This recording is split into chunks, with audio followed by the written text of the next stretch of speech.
Hello students, good evening. This is your Kalyani ma'am. आज आप लोगों के सामने फिर से एक बार हिंदी नाटक को लेकर, पिछले क्लास में हम लोगों ने हिंदी नाटक साहित्य के उद्भव के बारे में जाना था. आज जानेंगे हिंदी नाटक साहित्य का विकास. तो इसी क्रम में हालांकि हिंदी नाटक साहित्य का उद्भव के बारे में जब बातें हो रही थी पिछले क्लास में, हमने बताया था कि हिंदी नाटक साहित्य का उद्भव जैसे कि नौटंकी से, रामलीला, कृष्ण लीला से हुआ था. और फिर हम लोगों ने कहा भरतमुनि नाट्य शास्त्र में नाटक को पंचम वेद माना जाता है. तत्सहित इसको हम यूनानी अनुकरण से भी मानते हैं. परंतु सर्वोपरि मुख्य बात यह है कि नाटक, हिंदी नाटक अपने आप में एक सुव्यवस्थित आधुनिक विधा है. हिंदी नाटक साहित्य का एक मौलिक विशेषत्व है और सत्यवादी हरिश्चंद्र नामक नाटक से ही हिंदी नाटक साहित्य का शुरुआत हुआ. सत्यवादी हरिश्चंद्र.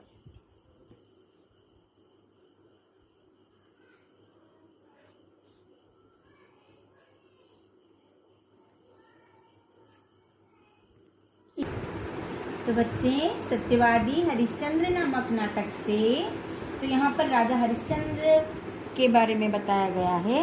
तो सत्यवादी हरिश्चंद्र नामक नाटक से हिंदी नाटक साहित्य का शुरुआत हुआ. तो तुम लोग जानते हो ये भी आधुनिक साहित्य का ही देन है. तुम जानते हो चाहे निबंध हो, चाहे आत्मकथा हो, जीवनी हो, उपन्यास हो, ये सभी जो नाटक है, सभी जो साहित्यिक विधा है, सभी जो साहित्यिक विधा है, इसका श्री गणेश आधुनिक युग में, आधुनिक काल में ही हुआ था.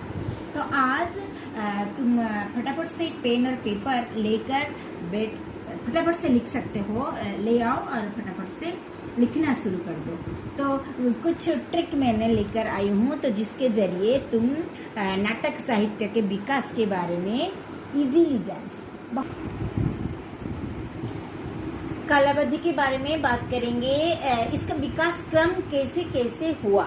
तो मैंने कहा था कि चाहे पहले तो अनुकरण की बात हम करेंगे, तो प्रत्येक साहित्यिक विधा में थोड़ी बहुत कॉपी होता है. कॉपी, मैंने उद्भव में भी यही बात कही थी, कॉपी होता है, अनुकरण होता है. तो सबसे पहले मैंने उद्भव में भी यही बात कही थी कि प्रत्येक साहित्य का एक अनुकरण ढंग होता है. हम किसी के माध्यम से ही हम इसके विकास क्रम को आगे ले जा सकते हैं. जैसे उपन्यास के भी कुछ अनुकरण बातें हुई है. उपन्यास के जब उद्भव विकास हुआ था, तो उसी भांति हिंदी नाटक साहित्य का भी कुछ अनुकरण अंश, जैसे कि पाश्चात्य साहित्य नाटक साहित्य से हुआ है, दूसरी ओर बंगाली नाटक साहित्य से हुआ है. इसी भांति बहुत कुछ नाटककार ने इसको अनुकरण किया है, इसको फॉलो किया है, इसको कॉपी. देखो 15वीं के अनुसार, कुछ एग्जाम्पल्स के अनुसार, उदाहरण तौर पर 15वीं सदी यानी कि 15th सेंचुरी, विद्यापति का रुक्मिणी परिणय तथा पारिजात, ये दोनों नाटक ध्यान में.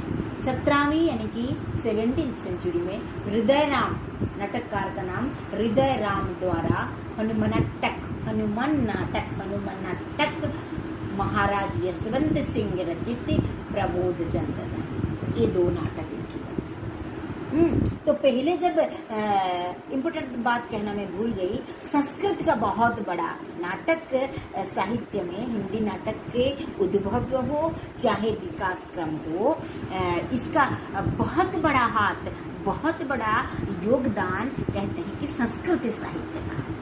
लेकिन संस्कृत साहित्य का अलग रख दीजिए, बंगाली नाटक साहित्य को अलग रख दीजिए, पाश्चात्य नाटक साहित्य को अलग से रख दीजिए, हिंदी नाटक साहित्य एक विशेष स्तर पर अपना चरित्र को, अपना व्यवस्थित रूप को भली भांति साबित किया है, पहले किया है, आज भी कर रहा है, आगे भी करेगा। तो 18वीं सदी देव कवि द्वारा लिखा गया देव माया प्रपंच एवं नेबाजकृत शकुंतला नाटक। 19वीं सदी की अगर बात हम करेंगे, महाराजा विश्वनाथ सिंह का आनंद रघुनंदन तथा ब्रजवासी जी का प्रबोध चंद्रोदय, ये सभी 15वीं सदी, 17वीं सदी, 18वीं सदी, 19वीं सदी में लिखा गया है। तो तुम लोग जानते हो जो आधुनिक युग है, भारतीय हिंदू युग से लेकर आज के नई कविता युग तक, तुम उसको काल समय सीमा के बारे में जानते हो तो कहने की जरूरत नहीं है। तो सबसे बड़ी बात है, जैसे कि प्रत्येक साहित्य विधा में एक कालावधि होता है, एक समय सीमा होता है। जैसे कि हम लोगों ने आज उसको डिवाइड कर लिया, जैसे कि भारतीय हिंदू युग, तो फिर उसके बाद भारतीय हिंदू युग मीन्स भारतीय हिंदू हरिश्चंद्र, क्योंकि भारतीय हिंदू हरिश्चंद्र को नाटक साहित्य का जन्मदाता कहते हैं। ना केवल जन्मदाता, इन्होंने नाटक साहित्य को पूर्ववर्ती जो अवस्था से निकालकर एक सुव्यवस्थित आकार दिया, रूप दिया। हाँ, तो फिर हिंदी नाटक का एक व्यवस्थित रूप मानो तो भारतीय हिंदू युग है। तो क्या ना, पहले बच्चे तुम जानते हो कि पद्य को माना जाता था, तो पहले नाटक यानी कुछ पद्य काव्य को लेकर नाटक लिखी जाती। पद्य यानी पद्य के स्थान पर इन्होंने स्थान दिया गद्य को, और क्या किया ना, राम कृष्ण के स्थान पर इन्होंने स्थान दिया सामाजिक तथा राजनीतिक चेतना को, सांस्कृतिक चेतना को, उन तमाम समस्याओं को लेकर कथानक प्रस्तुत किया। इन्होंने नाटक को कथा वस्तु प्रस्तुत किया रंगमंच के लिए। भले ही तत्काल उस वक्त की जो दौर गुजरा, तो उस वक्त की दौर के अनुसार रंगमंच इतने ज़्यादा नहीं थे, थिएटर जो कहते हैं इतने ज़्यादा नहीं थे। तुम्हें अगर मैं याद दिलाऊं, हमारे उड़ीसा साहित्य के जो नाट्यकला साहित्य में एक अन्नपूर्णा थिएटर नामक एक रंगमंच था, नाट्य रंगमंच था। उसमें तमाम नाटक सब, जैसे कि सत्यवादी, हरिश्चंद्र, मुद्रा राक्षस, तरह तरह के नाटक दर्शाए गए, और बहुत सारे लोग मजे लेकर रात भर जग के इन सब नाटकों को देखते थे। तो नाटक यानी रंगमंच। तो कोई भी नाटककार अगर नाटक की रचना करेगा तो उन रंगमंच के हिसाब से उसको करना चाहिए, व्यवस्थित करना चाहिए, क्योंकि अगर रंगमंच के हिसाब से वो नहीं करेगा तो वो उचित नाटककार कहलाएगा। तो इन्होंने भी संस्कृत को बोलो, बंगला तथा अंग्रेजी नाटकों का अच्छा अध्ययन किया एवं अध्ययन करके उनसे कुछ सीख लेकर नाटकों का अनुवाद भी किया। तो इनकी नाट्य पद्धति जो है वो संपूर्ण अतिथि से भी। तो भारतीय हिंदू युग में जो नाटककारों में भारतीय हिंदू हरिश्चंद्र भी प्रमुख थे। इनके अलावा और भी नाट्यकार थे, परंतु यह प्रमुख थे।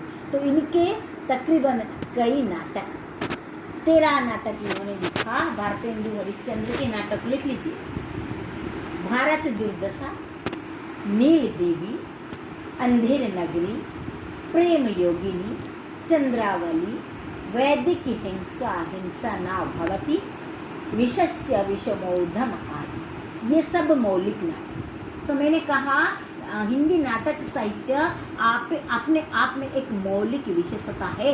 तो ये 7 जो है नाटक इनके मौलिक नाटक। तो इनके जो मैंने कहा था इसी से ही शुरुआत नाटक को जाने, लोगों तक पहुंचा या नाटक को प्रसिद्धि दिलाई सत्यवादी हरिश्चंद्र प्रसिद्ध नाटक। उसके बाद मुद्रा राक्षस, धनंजय विजय है, तो ये संस्कृत नाटकों से अनुवाद। और रत्नावली जो है, मुद्रा राक्षस, धनंजय विजय, रत्नावली, इन 3 संस्कृत नाटकों से अनुवाद किया गया। नोट करना, संस्कृत नाटक से कर्पूर मंजरी जो है ये प्राकृत भाषा से अनुवाद है। तो विद्या सुंदर, वारत्न जननी बंगला नाटक से, विद्या सुंदर और भारत जननी ये बंगाली नाटक से अनुवाद। उसके बाद भारतेंदु युगीन अन्य नाटक एवं नाटककार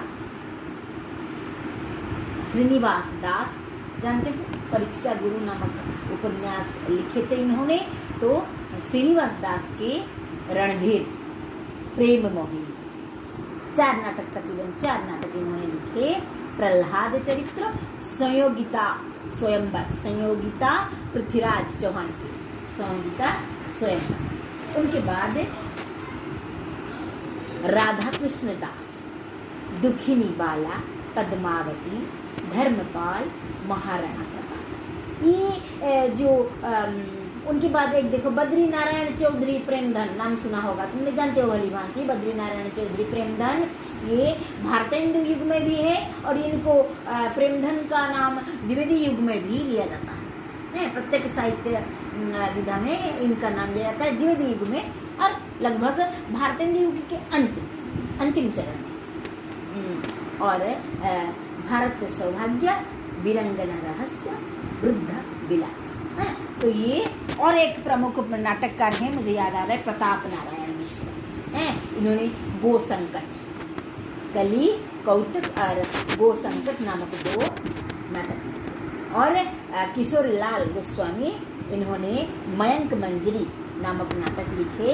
इस सभी नाटकों में सामाजिक कुरीतियाँ और सामाजिक कुरीतियाँ पर तीखा व्यंग और सामाजिक समस्याओं पर खुलकर प्रयास। जितने भी इन सब नाटकों में सामाजिक अव्यवस्थित रूप जो दिखा गया है, सामाजिक समस्या जो खुलकर प्रहार किया, कोई द्वंद्व संदेह नहीं रह गया, जो मन में आया खुलकर इन्होंने इसके ऊपर प्रहार किया। उसके बाद देखिए द्विवेदी युग। द्विवेदी युग के नाम से याद आया महाबली प्रसाद द्विवेदी और सरस्वती पत्रिका से इनका शुरुआत हुआ, इसी युग का प्रारंभ हुआ। तो बद्रीनाथ भट्ट और भारतेंदु युग में नाटक साहित्य का विकास जितनी तेजी से हुआ था, द्विवेदी युग आते आते इनमें एक बड़ा रोक लगा दिया, क्योंकि महावीर प्रसाद द्विवेदी के अलावा कोई खास नाटककार इसमें जन्म नहीं। कई सारे नाटक लिखे गए। प्रमुख अगर नाटककार के बारे में बात करेंगे तो बद्रीनाथ भट्ट नामक प्रतिभाशाली नाटककार देखने को मिलता है, परंतु इनके अलावा कोई नहीं मौलिक नाटक लिखा गया है, क्योंकि द्विवेदी काल में रंगमंच का जो, हालांकि द्विवेदी काल में रंगमंच का तो अभाव था ही, और अभिनय कला जो है, अभिनय एक कला होता है ना, तो अभिनय कला का प्रचार कम था। इसके कई सारे मुख्य कारण थे, कई सारे पॉइंट थे, जैसे कि रंगमंच का अभाव, अभिनय कला के प्रचार कम था। और बच्चे याद रखना, द्विवेदी युग में ऐसा एक वातावरण माहौल हो गया था, जैसे कि सभ्य समाज में कभी कभार हमने जैसे कि नाटक को उसी नजरिए से नहीं देखा जाता। हमारे समाज में, सभ्य समाज में उस वक्त तत्कालीन समाज में, सभ्य समाज में नाटक को उस व्यवस्थित नजर से नहीं दिखाया। तो नाटक देखेंगे, नाटक करेंगे तो ये इनको कई सारे भिन्न माना जाता। तो इसीलिए द्विवेदी युग में कोई खास आविर्भाव नहीं हुआ। तो कई रंगमंचीय नाटककार हैं जिनमें नारायण प्रसाद, जिनका है बेताल, और उसके बाद हरिकृष्ण जोहर, तुलसीदास सदा प्रमुख। साहित्यिक नाटक में बद्रीनाथ भट्ट, उनका कुरुवन दहन, चंद्रगुप्त, तुलसीदास, दुर्गावती। इस युग में प्रमुख अगर कोई नाटककार का शुरुआत हुआ तो वो है मैथिली शरण गुप्त। इन्होंने चंद्रहास और तिलोत्तमा नामक नाटक लिखे। ये तिलोत्तमा नाटक ना बच्चे, ये कई सारे रंगमंच में दर्शाया जाता है तिलोत्तमा। और माखनलाल चतुर्वेदी का नाम सुना है, तो माखनलाल चतुर्वेदी कृष्णा अर्जुन युद्ध नामक नाटक लिखे। तो ये गया द्विवेदी युग के बाद। ध्यान रखना, द्विवेदी युग में रंगमंच का अभाव था और नाटककारों का अभाव था। जितने देर तक नाटक साहित्य के साम्राज्य को भारतेंदु हरिश्चंद्र ने आगे ले लिए थे, उतना ही पीछे चला गया द्विवेदी युग में नाटक साहित्य। एकदम से तुम कह सकते हो इस पर एक पाबंद लगा दिया, रोक लगा दिया।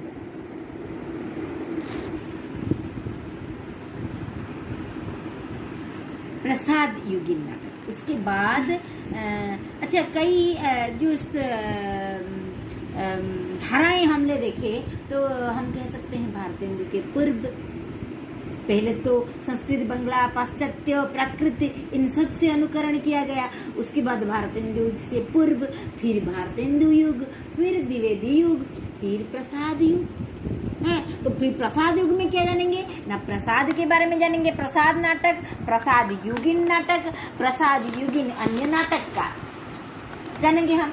तो प्रसाद युगीन नाटक सबसे पहले प्रसाद यानी जयशंकर प्रसाद, जानते हो। तो उपन्यास साहित्य में जो स्थान मुंशी प्रेमचंद जी का है, नाटक, हिंदी नाटक साहित्य में वही स्थान, वही जगह केवल मात्र जयशंकर प्रसाद को मिलता है और किसी को नहीं। भारतेंदु के बाद द्विवेदी में लगभग डूब सा गया था। उसके बाद फिर इन्होंने हिंदी नाटक साहित्य को शिखर तक ले गए। उनका श्रेय केवल मात्र जयशंकर प्रसाद को जाता है। तो हिंदी नाट्य साहित्य में एक नए युग का सूत्रपात हुआ, एक नए धारा का सूत्रपात हुआ।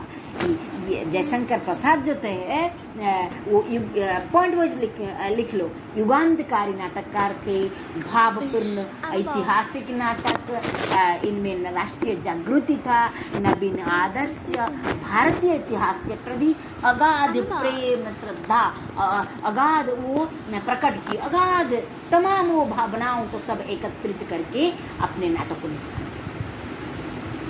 सबसे पहली नाटक राज्यश्री नामक सबसे पहला नाटक राज्यश्री है, जो कि भारत का एक आनंद रूप, एक सुंदर सा रूप का वर्णन किया गया है भारत का। तो नाट्यकार के रूप में इनको ख्याति मिली, सुख्याति मिली, प्रसिद्धि मिली अजातशत्रु नाटक से।